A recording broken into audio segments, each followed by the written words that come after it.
It was all looking quite quiet on the Bristol City front until this morning.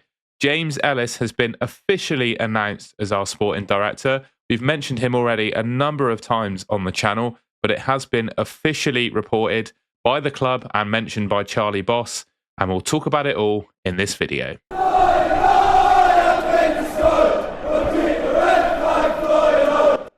Well, here we are then. The club have done a tweet, a message from Charlie Boss. I think that's him possibly introducing Roy to all of the staff in the canteen at the HPC. We'll click the link.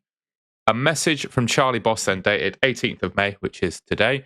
Dear City supporters, with the 25-26 season now complete, I want to thank you for your unwavering support. The win against Stoke was a fitting send-off for Roy, and then it says some stuff there. I would like to update you on the progress we have made over the past 2 weeks as we look to appoint Roy's successor. I am delighted to be able to share with you or tell you that James Ellis, the former technical director of Arsenal, will join us as our new sporting director ahead of the 26-27 season. I can also confirm he has already been advising on candidates for the head coach role. He has done some excellent groundwork in identifying and meeting with those candidates. Once the 26-27 season is underway, he will oversee coaching, recruitment, performance, medical, and the academy. In the meantime, his focus will be entirely on both the appointment of the new head coach and in shaping our business over the transfer window. So there you have it then. Officially announced by the club, James Ellis is the sporting director. Now, I already made a video 3-4 weeks ago about the media reports that James Ellis had been appointed. So we covered his career in that one. I'll leave a link in the description below if you want a more detailed analysis of James Ellis. But what we've got here is the best profile I can find of him. You know, sporting executives, they're not tracked on Wikipedia or Transfermarkt or FBref like a lot of players are, right? So information about him there's not a lot, but you can obviously see his CV, and there's a LinkedIn profile I think people have shared on X and OTIB as well. But this is kind of his career history in football.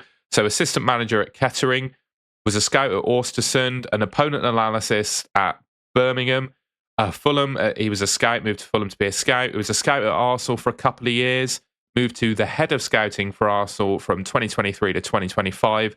And from then, he was the Arsenal technical director from July 25 to February 26. You know, not very long in that role. But I think during that time, Arsenal did quite a big restructure, or certainly at the beginning of this year, as I understand it. Arsenal did quite a big restructure of their back room, or I don't know what you call them, office staff, I'm going to say, you know, the club directors and stuff like that. And I think James made way as a result of that.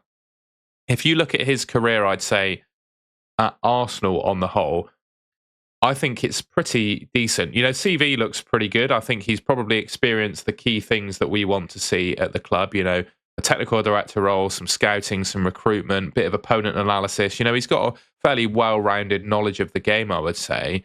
But those few years he was working at Arsenal, I think, you know, it's the period of time that Arsenal stopped being a bit of a joke of a club in the sense that they were finishing top four and never really challenging for titles. You know, in that time, Arsenal have now become, you know, the league leaders at the moment. We'll see how that ends, you know, at the end of the season. And on the whole, you've got to say the Arsenal recruitment has been pretty good. Now, don't get me wrong, they haven't spotted any absolute gems in that time that weren't on other clubs' radars. I think of the signings of Declan Rice, for example. You know, he was given, you know, sort of the number one midfielder in England. But players like maybe Timber, Zubimendi, you know, players like that, they have had some pretty good signings. I think of Mascara. Who else they got? Hincapié. You know, players like that. I guess he's overseen. Maybe even Gabriel back in that time as well. Maybe he had a say in their scouting or the scouting and signing of those players. But anyway, I think it's a pretty good CV. I think on paper, at least, it looks a really good recruitment. But, you know, the adage remains that I said when he was originally announced by the media, I think, you know, his success is entirely, in my mind, dependent on whether the board back him, you know, whether he is given the tools to do his job. We've got such, as we all know, right, we've got such a big summer ahead in terms of signing players, you know, the contract renewals that we have to do. It's massive for this football club, and yeah, remains to be seen, I guess, if he's given the tools to do the job. But it certainly looks, to me at least, on paper, he's a pretty good bit of recruitment. All right, well, that's the end of the video. officially, we have James Ellis as our sporting director. Let me know in the comments what you think of that. Leave a like rating on the video if you enjoyed it, and subscribe to the Robin's Nest if you haven't already. We were waiting for a bit of news from the club to officially talk about. I said that on my video I made yesterday, and we finally got it. All right. Well, thank you very much for watching. I'll see you in the next one.